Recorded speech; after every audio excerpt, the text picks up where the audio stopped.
Estamos num mundo polarizado, não temos muito o que falar a respeito disso. Quer dizer, a nossa sociedade aqui está polarizada e essa polarização tem diversas causas e a ignorância, tema que eu tenho abordado aqui desde que eu comecei essa fase nova do canal, é só uma delas. Talvez a gente possa dizer que seja a principal? Talvez. Mas isso eu vou deixar para a gente conversar em um outro lugar, num outro tempo. O fato é que a nossa sociedade está polarizada e isso não tem a ver só com política. Também tem a ver com a nossa forma de viver a própria vida, de encarar as situações que a gente passa e pensar a respeito de nós e de como estamos inseridos nessa sociedade. Eu sei que nem todo mundo tem o costume de fazer isso de forma concatenada, ou seja, nem todo mundo tem disposição para parar um tempo real do seu dia e pensar de verdade a respeito desse tipo de coisa. Mas não dá para escapar de ser assim.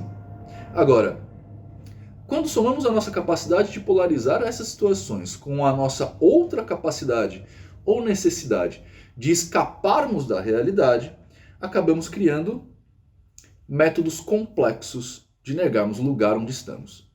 Geralmente, isso acontece criando grupos de interesse que nos afastam da realidade dura e cruel.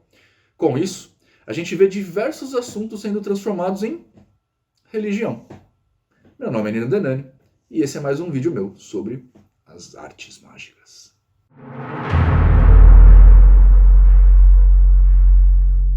Você já parou para pensar o que te faz agir como você age? Quer dizer, a forma que você encara a sua vida agora, nesse momento, como você olha para os fatos que estão acontecendo ao seu redor e os compreende? Pois é, eu já.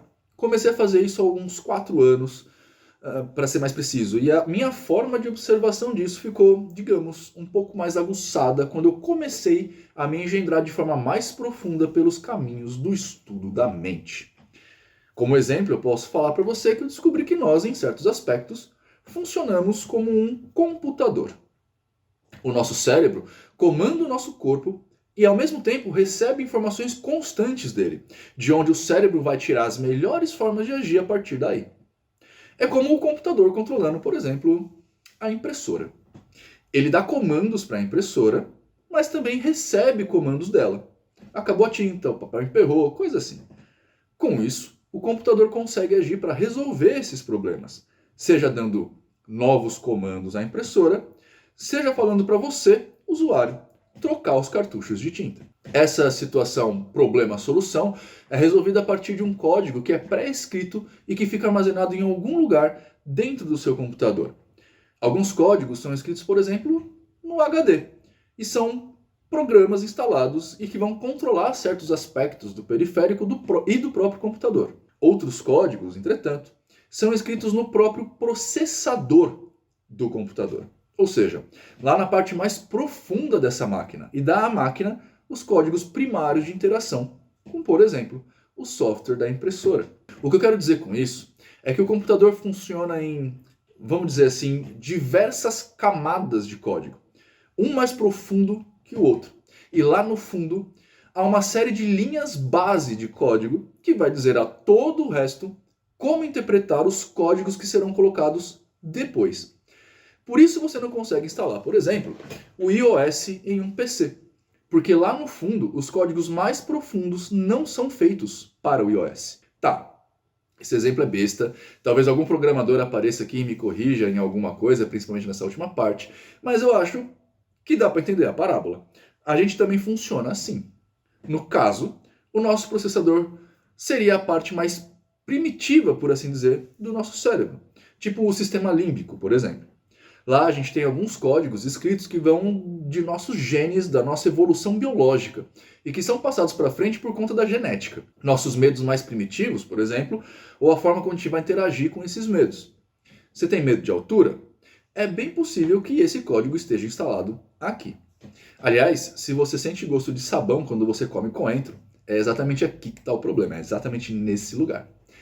A nossa vontade de fazer sexo, ou a falta de vontade de fazer sexo, por exemplo, a nossa necessidade de alimentação, está tudo aqui. Essa é a memória da BIOS do computador. Com essa memória funcional, vem a instalação do sistema operacional. E no nosso caso, ele não é baseado em MS-DOS. Ele é baseado em crenças nucleares. Essas crenças São formadas desde a infância, se solidificam e se fortalecem ao longo da vida. Elas são um nível mais cognitivo, mais profundo e consistem em ideias globais, absolutistas e rígidas. Podem ser sobre a pessoa, os outros ou o mundo, o que forma a chamada tríade cognitiva, segundo nos explica o CETCC, Centro de Estudos de Terapia Cognitivo-Comportamental. Sabe uma coisa que fica gravada nessa camada da nossa memória? Sim, os ideais religiosos de nossos pais, familiares e da sociedade que nos envolve. É importante você entender que eu não estou falando aqui de ir à missa tomar hóstia. Eu estou falando da forma de como nós vemos a vida. A religião vai nos condicionar, por exemplo, a compreendermos que precisamos acreditar em algo além de nós. Por mais que você não acredite em Deus como é o Deus cristão, você sim vai acreditar em alguma coisa além de você que criou tudo que existe. Não importa se essa coisa é alguém ou alguma força ou uma energia, se é o único ou se é amplo, se está em todos os lugares ou se é uma coisa só, a crença mais arraigada que temos é que precisa existir essa coisa. Eu vejo isso lá nas lives do TikTok, por exemplo. Quando eu digo que não acredito em Deus, a primeira pergunta que vem em seguida é: então, em que você acredita? Essa pergunta é o sintoma do que eu estou dizendo aqui. Em geral, todos nós partimos de um pressuposto de que nós precisamos acreditar em alguma coisa. Se não for Deus, tudo bem, mas tem que ter alguma coisa. Compreende isso?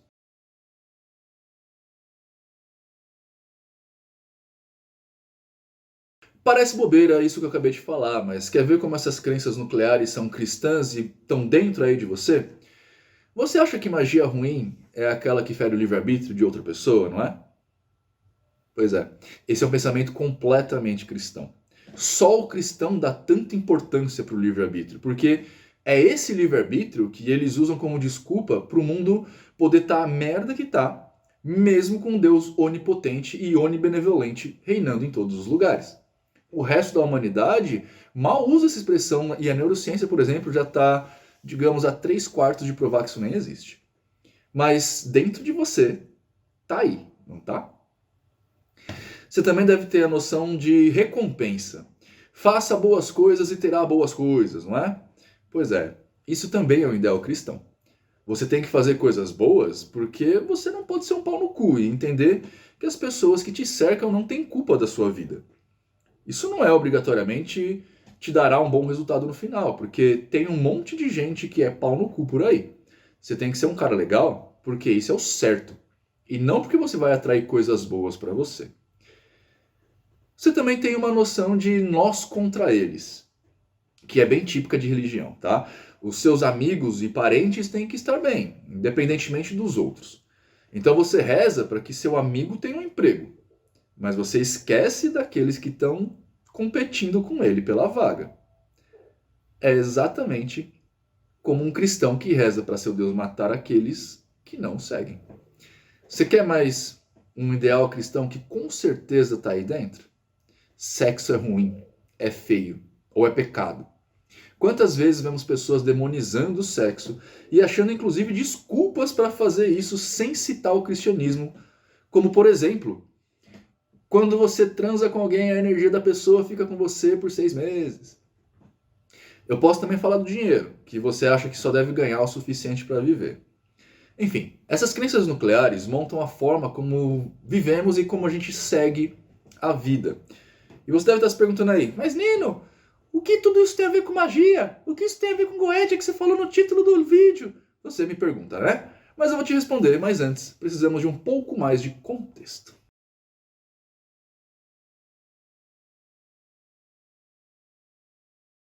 A Goetia é um sistema de magia que está se tornando muito popular nos dias de hoje, em círculo que a gente pode chamar de tampa do iogurte. Calma aí que eu te explico. A tampa do iogurte é uma parábola que eu já utilizo tem alguns anos e que acabou ficando por conta disso bem famosa dentro da ordem do Grande Oriente Místico. E a gente usa essa parábola para explicar exatamente a diferença entre um mago e um profano quando o assunto é magia.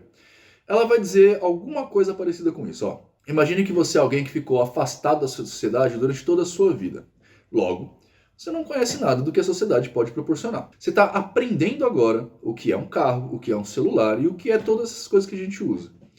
No meio desse processo, alguém te leva ao mercado e você olha a prateleira lá de frios e vê um pequeno pote branco preso em um conjunto de 6.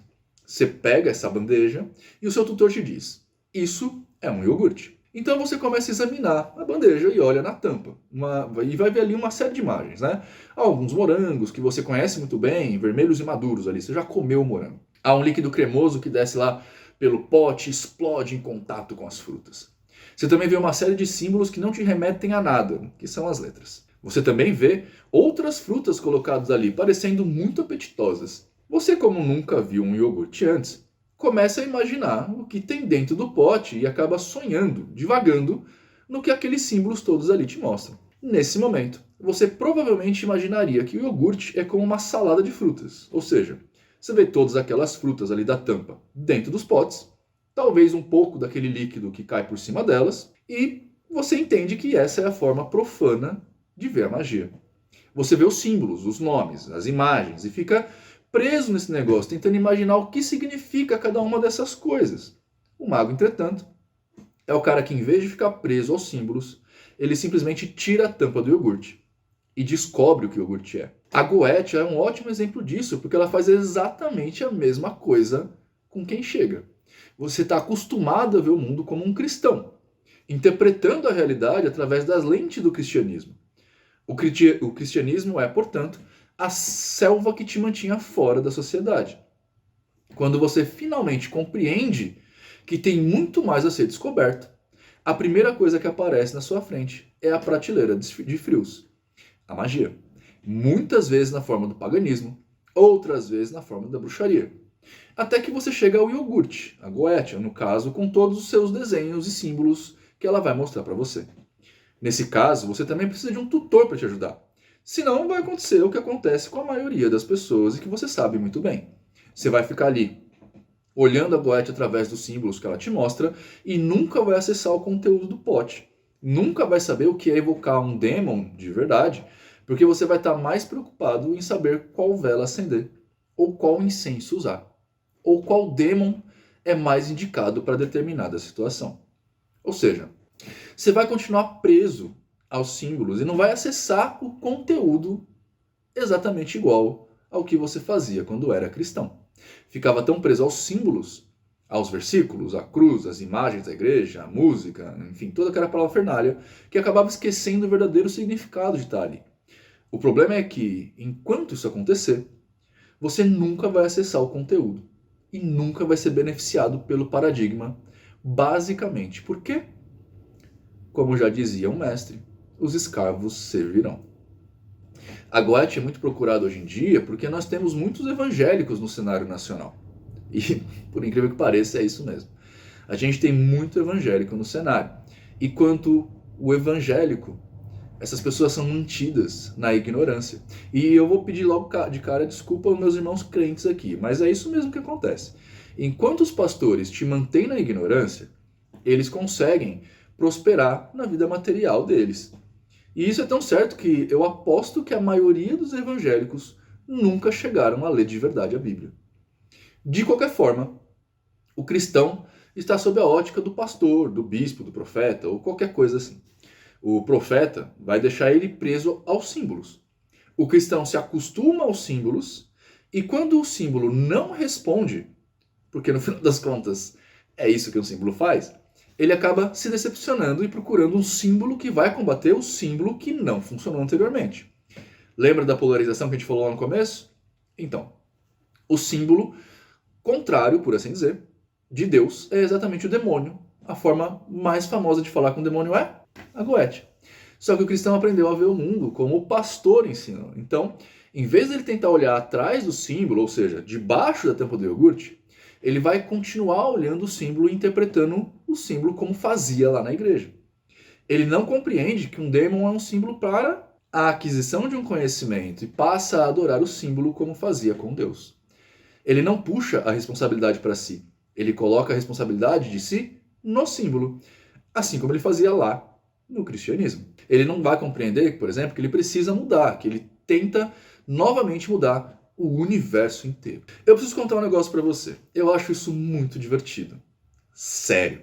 Como eu falei lá no vídeo passado, a magia ela sempre foi o estudo dos estudiosos, né? Nunca foi uma coisa de preguiçoso.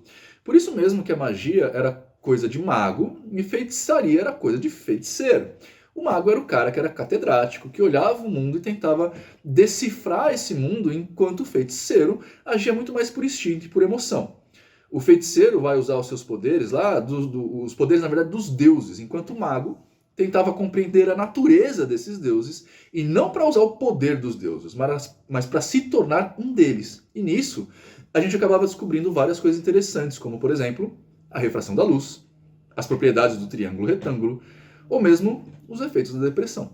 Por se tratar de conhecimento e não de emoção, o mago acaba se tornando livre, pois conhecimento é poder, e se você olhar a história, vai ver que o mago trabalhava para ele, fazia o que ele queria, mesmo quando a monarquia colocava a forca no seu pescoço. O mago nunca foi aquela pessoa que tenta o atalho da vida. Ele acaba conseguindo o atalho exatamente porque ele olha para a vida e a compreende a ponto de saber os caminhos que ele deve tomar. Ele não busca conseguir chamar por um demon, por exemplo, para que ele prestasse culto a esse demon. Ele chamava o demon para que o demon fizesse o que o mago quisesse. O símbolo disso também está na Goetia. Quem deu os passos para que a Goetia existisse foram as pessoas que estavam fortemente ligadas à igreja, à cristandade, mas que estavam de saco cheio dos padres, dizendo o que eles deveriam fazer, sendo o elo entre eles e a divindade. A Goetia é o controle dos demons pelo poder de Deus. É como se você pudesse retirar a divindade em si do caminho e começasse a assumir o poder dela. Mais ou menos como se você começasse a fazer uma assunção de forma a Deus. Quer um exemplo disso? Temos alguns livros muito importantes para a construção da Goetia, e um deles é o Steganografia, escrito por Johannes Trithemius, e se tornou monge aos 20 anos de idade. Segundo nos conta Francisco de Paula Souza de Mendonça Júnior, no livro Artífice do Segredo, o abade Johannes Trithemius, entre o Magus e o Secretarium dos Príncipes, publicado pela Universidade Federal de Santa Maria. Abre aspas, como discutido anteriormente, Trithemius foi um crítico da feitiçaria, mas não da magia. Por mais que ele aparentemente negue, suas relações com magos célebres, sua carta Agripa, entre outras coisas, demonstram que ele possuía conhecimento sobre magia. Ele era o grande operador esteganográfico, e isso implica que ele deveria conhecer profundamente os meios pelos quais lidaria com tais espíritos. Alguns espíritos de que Trithemius fala também aparecem no Lemegeton, o que funcionou como forma de revestir sua esteganografia com respeito e validade, no tocante à teurgia e à Goetia. O que, somado à importância que atribui à Cabala, demonstram que ele conhecia obras de magia, que não apenas a de oculta filosofia. Fecha aspas. É aqui que resulta a diferença que quero mostrar a você. O mago é um mago e é implacável, é dono de si, não porque ele controla demônios, mas porque ele controla a entidade mais difícil e poderosa desse universo. O mago controla a si. E você pode ver isso, por exemplo, lá no Teoria da Magia, que você pode comprar em teoriadamagia.com.br. O curso é bastante completo e fala sobre essas coisas todas que vocês querem. Mas também, antes de chegar até lá, faz uma desconstrução de você, para ajudar que você se construa de uma forma mais sólida depois. Vai te dar alguma chave de decifração do mundo real antes de propor as especulações do mundo imaterial, metafísico. E isso porque sabemos que antes de você dominar os 72 demônios da Goetia, você precisa aprender a dominar a si mesmo. Antes de dominar as artes dos sigilos e servidores, você precisa compreender como a sua mente funciona. E antes de você tentar traçar lá os pantáculos de evocação, você precisa primeiro saber o que pedir e como isso vai influenciar a sua vida. Sem isso, qualquer rito que você fizer vai ser vazio, no melhor dos casos. Não é à toa que diversas vezes vemos pessoas que tentam usar a magia de alguma forma para conseguir certos objetivos e acabam continuando estagnadas. E eu já até fiz vídeo a respeito disso quando eu falei de pactos. Um pacto para prosperidade nunca dá certo porque, em geral, quem procura isso é preguiçoso. Preguiçoso porque não consegue nem parar para pensar o que seria essa prosperidade. não para ser honesto consigo mesmo e entender que dinheiro não necessariamente quer dizer prosperidade. E nem para aprender o suficiente sobre ter dinheiro para não perdê-lo depois. Ou para saber que se todo mundo fizer pacto em busca de dinheiro e obtiver sucesso no pacto, a inflação vai ser tão alta que o dinheiro vai passar a valer nada e a pessoa vai voltar à pobreza. Não é à toa que uma pessoa que faz trabalho para trazer a pessoa amada de volta não percebe que essa pessoa não mais existe. Porque se ela foi embora, foi por algum motivo. E esse motivo não vai deixar de existir. Aliás, raramente a pessoa percebe que esse um motivo é, na verdade, a soma de vários motivos anteriores. E você não vai conseguir apagar isso da vivência da outra pessoa. É por isso que quem faz isso não percebe que ser mago é aprender a olhar para a vida. E isso depende muito pouco de sistemas mágicos como a Goetia. E mais de filosofia, de história e de psicologia. Mas confesso, não dá para ajudar todo mundo. Eu faço parte de uma ordem que tem por filosofia básica mudar a sociedade através da aquisição e de compartilhamento de conhecimento. E eu estou tão inserido nesse ideal que muitas vezes eu me sacrifico para que isso aconteça.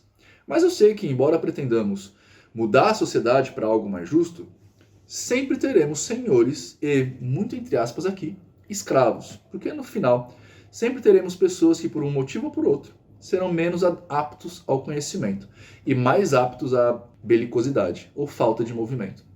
Isso sempre vai acontecer no mundo, porque ninguém cresce na mesma proporção e dificilmente dá para fazer as duas coisas ao mesmo tempo. Enquanto tivermos pessoas avessas ao conhecimento, teremos tiranos e ditadores que usarão do seu conhecimento para escravizá-los, seja no culto de domingo, seja com uma cesta básica por mês. Enquanto a maioria de nós fomos avessos ao conhecimento, estaremos mais preocupados em aprender o que fazermos com o pouco que temos do que nos perguntar por que temos esse pouco. Que, aliás, o que a Goetia se tornou.